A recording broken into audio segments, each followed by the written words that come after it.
العيد ببلاد برا.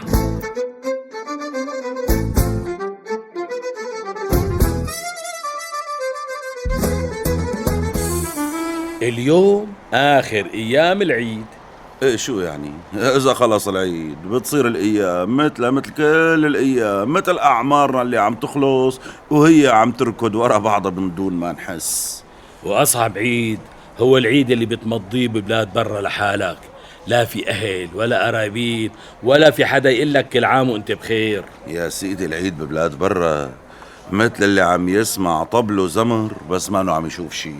بيحس بفرح كل اللي حواليه بس ما بيعيشه. اسألني إلي. ايه والله يا صابر عم تحكي مدوزان. في سنة من السنين البعد والفراق اللي عشتهم ببلاد برا، طبعا عم بحكي لك على هامش العيد ها. بعرف سيدي، لأنه العيد يلا كل عام وانت بخير خلص وراح. لبست ثيابي وحطيت بجيبتي عيديات ورحت ناح ساحة من ساحات المدينة اللي فكرتها ساحة عيد. كانت الوحدة عم تحرقني حرق والفرقة مرة. الطواقي البيضة اللي بيلبسوها أخواتنا من آسيا ايه، عم تمشي قدامي مثل قبب المساجد.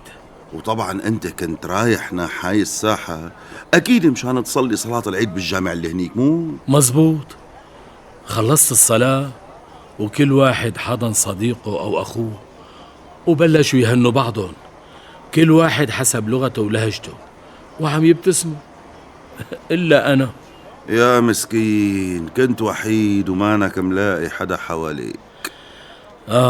حضنت غربتي ورجعت لبيتي ودموعي على عرض خدودي.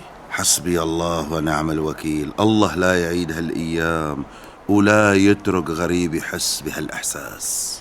بنص النهار كانت أصوات المكيفات هي الوحيدة اللي عم تآنسك جوات هذا الصمت. لا أصوات أطفال ولا علبة برازق من الشام ولا أصوات الفرودة تبع البلاستيك. خلصنا صابر مشان الله، بالله يطلع لي من مسبح النوستالجيا هذا تبعك، والله قسيت لي قلبي.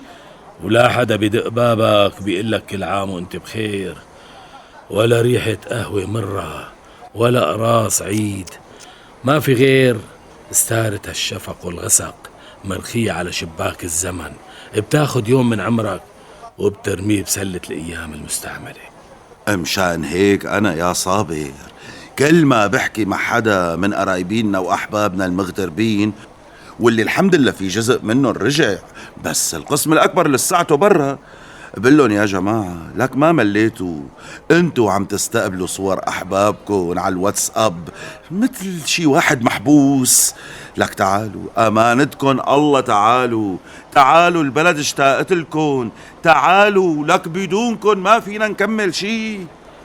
شوفوا البلد وشوفوا العيد شلون تغير برجعة هدول الناس اللي كانوا عم يحتفظوا بصور الإقامة ببلاد برا مثل صور أولادهم. لك تعالوا، لك عليم الله انه ملامح البلد تغيرت.